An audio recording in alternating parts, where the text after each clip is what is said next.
शुक्रिया रब्बुल आलामीन একটি বছর পরে নতুন করে নতুন আঙ্গিকে মাহে রমজানের রোজা আমাদের জন্য দান করলেন। আমরা সকলে বলি আলহামদুলিল্লাহ। আমরা আজকে মাহে রমজানের প্রথম দিন কি বরকত। বিশ্বনবী মুহাম্মদ রাসূলুল্লাহ সাল্লাল্লাহু আলাইহি ওয়াসাল্লাম বলছেন, রোজার চাঁদ দেখার পরে আগামী দিন ইফতার পর্যন্ত ইয়াকিনের সহিত ইহতিসাবের সহিত এবং আল্লাহকে পাওয়ার উদ্দেশ্যে যদি কোনো ব্যক্তি রোজা রাখে, আল্লাহ নবী বলছেন ওই লোকটাকে আল্লাহ তাআলা জিন্দেগীর গুনাহগুলো মাফ করে দেন। তাহলে প্রথম রমজানের বরকত আছে না। আসেন আজকে আমরা তারাবিতে যেটা পড়ব, প্রথম সূরা ফাতিহা। সূরা ফাতিহা হচ্ছে 7টি আয়াত। এটা আমরা অনেক আলোচনায় শুনেছি। আজকের সূরা বাকারা দিয়েই তারাবি নামাজ শুরু হবে। বাকারা মানে গাভী বা গরু। আজকের আলোচনার মূল ঘটনা বহুল হচ্ছে বিশ্বনবী মুহাম্মদ রাসূলুল্লাহ সাল্লাল্লাহু আলাইহি ওয়াসাল্লাম সূরা বাকারার 67, 68, 73 পর্যন্ত আয়াতের একটু তাফসীর করেছেন। ছোট্ট একটি বক্তৃতা রাসূল সাল্লাল্লাহু আলাইহি ওয়াসাল্লামের। সামনে আসুন না, সামনে দুজন সামনে আসুন। রাসূল সাল্লাল্লাহু আলাইহি ওয়াসাল্লামের জন্মের 3700 বছর আগে, আল্লাহর নবীর জন্মের 3700 বছর আগে পৃথিবীর ইতিহাসে একজন নবী ছিলেন, নাম মুসা আলাইহিস সালাতু ওয়াস সালাম। মুসা নবীর জামানায় একজন গুপ্তধনের মালিক ছিল, অনেক ধনী মানুষ ছিল। তার সম্পদের আয়তন করা হয়েছে চতুর্পাশে 400 বর্গ মাইল। 400 বর্গ মাইল সম্পত্তির মালিক সে। জন্মসূত্রে তার একটি মাত্র মেয়ে, তার আর কোনো সন্তান না। এই মেয়েটাকে বিবাহ করার জন্য তার ছোট ভাইয়ের ছেলে প্রস্তাব দেয়।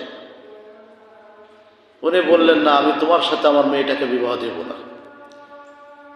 কালক্রমে এই ভাতিজা সিস্টেম করে চাচাকে হত্যা করে। চাচাকে নিজে হাতে হত্যা করে দুটো সম্প্রদায় ছিল, যেটা হচ্ছে আমাদের এই পাইকার সাথে মনে হচ্ছে মিশর, এই যে আপনার খ্রিস্টানদের একটা জায়গা বলে, ওদের নির্ধারিত জায়গা, ওর বাইরে বলে ওর জায়গা। এরকম 2টা জায়গা ছিল মিশরের আল কান্দিয়া শহরে। এই 2টা বস্তি বসবাস করত। ওদের ওইখানে চাচার লাশটাকে ঝোলায় রেখে এসেছে। এবার বলল যে আমার চাচাকে হত্যা করেছে এই খান্দি বংশের হত্যা করেছে। মুসা আলাইহিস সালাতু ওয়াস সালামের কাছে বিচার দিলেন। বিচার হলে উনি বললেন যে এটা তো গোয়েন্দা গ্রুপে নেই, কোনো কিছু নেই। আল্লাহকে বলেন, আল্লাহ আমি এই বিচার করব কিভাবে? সেই বিচার বিশ্লেষণের কথাটা হচ্ছে 67, 68, 73 আয়াত পর্যন্ত আল্লাহ তাআলা ওখানে উল্লেখ করেছেন। আমরা বলি সুবহানাল্লাহ। একটা গরু কেনো, গরু কেনার পরে গরু কী রকম অনেক কিছু হওয়ার পরে গরুটা জবাই করা হলো। গরুর মাংসের কিছু অংশ ঠিক ওই মৃত্যু ব্যক্তির যখন দেয়া হলো, সঙ্গে সঙ্গে চাচা জীবিত হয়ে গেল। আমরা সকলে বলি সুবহানাল্লাহ। উনি বললেন যে আমাকে হত্যা করেছে আমার ভাতিজা। এটা হলো প্রথম অধ্যায়ের আলোচনা। আজকে আমরা যখন 20 তারাবি শেষ করব, এই 20 তারাবির পরে হচ্ছে অবন্ততা এবং প্রশ্ন কীভাবে করতে হবে, এটা একটু আলোচনা। 3 নম্বর হচ্ছে আল্লাহকে চেনা ও তার প্রশংসা, তার বড়ত্ব ঘোষণা করা। আল্লাহকে ভালো করে বোঝেন, আল্লাহকে চেনা, তার প্রশংসা করা, তার বড়ত্ব ঘোষণা করা। 4 নম্বর একটি সিদ্ধান্ত নিতে হবে। আমি তারাবিতে পড়ব যেটা 4 রাকাতেই, ওয়াস্তাঈনু বিস-সাবরি ওয়াস-সালাহ ওয়া ইন্নাহা লাকাবীরাতুন ইল্লা আলাল খাশিঈন। যে দিন রাত কারোর কাছে চাওয়ার প্রয়োজন হলে শুধুমাত্র কেবলমাত্র আল্লাহর কাছে চাইবা, আল্লাহ তাআলা তোমাকে ভরপুর দিয়ে দেবেন। জোরে বলুন সুবহানাল্লাহ।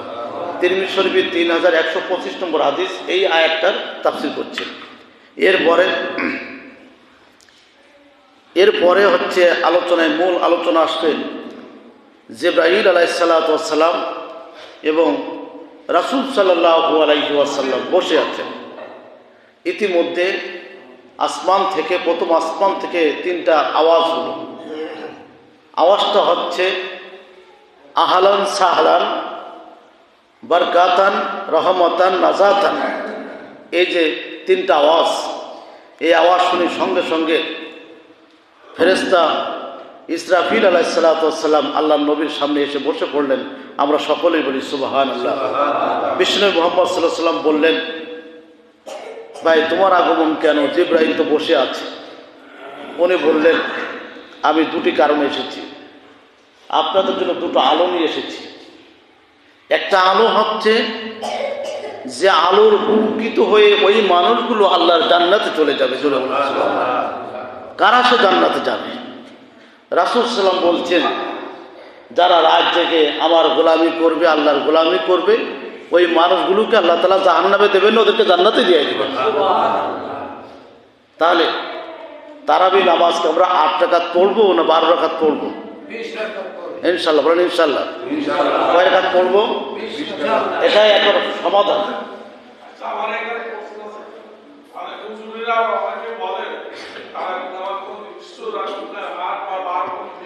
আমি শেষ করতে চাই, আমার তাফসীরটা শেষ, আমি একটু পরে বলছি আপনার কথা।